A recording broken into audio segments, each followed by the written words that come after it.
السلام علیکم۔ Illegal disposition act 2005 میں یہ ایک اسپیشل لا انٹروڈیوس کیا گیا جس کا مقصد یہ ہے کہ اگر کوئی شخص کسی دوسرے کو زبردستی اس کی پراپرٹی سے نکالے اور اس پر قبضہ کر لے، یعنی کسی کو ایلیگلی ڈسپوزیس کرے اپنی پراپرٹی سے، کسی بھی legal owner of the property کو، تو ایسے میٹرز کو فوری طور پہ اسپیڈی ٹرائل کے ذریعے ڈیسائیڈ کرنے کے لیے یہ ایک اسپیشل لا لایا گیا جس کا نام ہے ایلیگل ڈسپوزیشن ایکٹ۔ ویسے تو پاکستان پینل کوڈ تعزیرات پاکستان کا جو لا ہے، اس کے اندر اس طرح کے میٹرز کو یعنی کرمنل ٹرائل کے ذریعے، کرمنل کیسز کے ذریعے یہ سارے معاملات دیکھے جا رہے تھے، مگر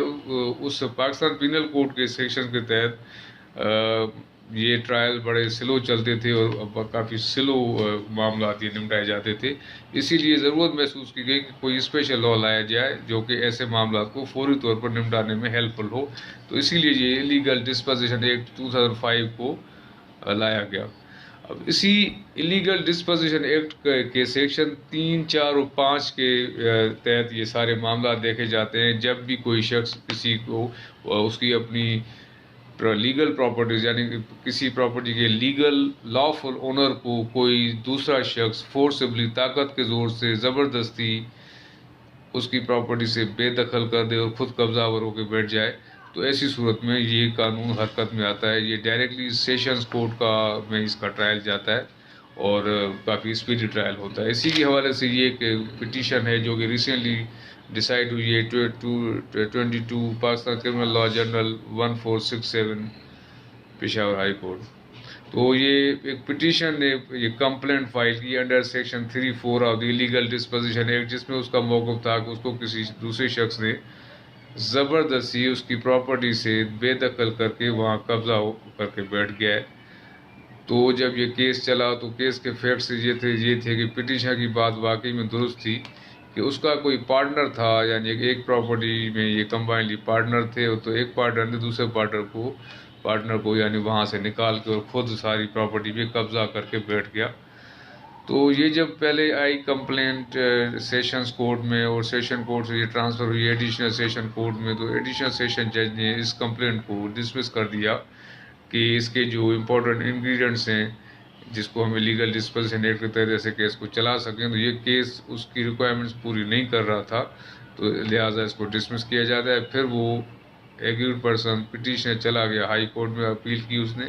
اور اپیل میں پھر یہ بات سامنے آئی کہ اس کے پارٹنر نے اس کو واقعی میں اب اس کی پراپرٹی سے بے دخل کر دیا ہے،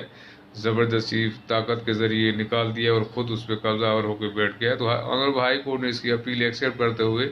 ٹرائل کورٹ کو ریمانڈ بیک کیا میٹر کہ دوبارہ، یعنی ایڈیشنل سیشن جج کو یہ ہدایت کی گئی، ڈائریکشن دی گئی کہ اس میٹر کو فریش سنا جائے اور میرٹس پہ دونوں پارٹیز کا ایویڈنس ریکارڈ کر کے ایک پراپر ججمنٹ پاس کیا جائے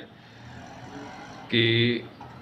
آفٹر ریکارڈنگ آف ایویڈنس، کیونکہ بظاہر ایسا لگ رہا تھا کہ ایک پارٹنر تھے دوسرے پارٹنر کو زبردستی پراپرٹی سے نکال کے خود قبضہ کر کے بیٹھ گیا ہے۔ تو اس طرح سے یہ ایک ایلیگل ڈسپوزیشن کا ایک کیس ہے جو کافی امپورٹنٹ ہے۔ یہ ججمنٹ بھی اس کے حوالے سے کافی امپورٹنٹ ہے، کیونکہ بعض اوقات ایسا دیکھنے میں آتا ہے کہ ایلیگل ڈسپوزیشن ایکٹ کے تحت یہ سیشنز کورٹ میں کیسز آتے ہیں اور ان دی لائن یعنی پہلی پیشی پہ پہلے ہی دن یہ کیسز ڈسمس بھی ہو جاتے ہیں، جب جج کو یہ لگتا ہے کہ شاید اس کے اندر کوئی اتنا مٹیریل نہیں ہے، یا یہ کیس یا یہ جو ایلیگل ڈسپوزیشن کی کمپلینٹ ہے وہ اس خاص، کیونکہ ایلیگل ڈسپوزیشن ایکٹ ایک خاص مقصد کے لیے لایا جاتا ہے، یہ خاص کیسز میں خاص اوکیجنز پہ یوز ہوتا ہے۔ یہ ایسا لا نہیں ہے کہ ہر جگہ ہر معاملے کو اس لا کو یوز کیا جائے، بلکہ اس legal disposition act being a special law, اس کو اسپیسیفکلی اسپیشل اوکیجنز پہ ہی یوز کیا جاتا ہے۔ And the sole purpose for this law,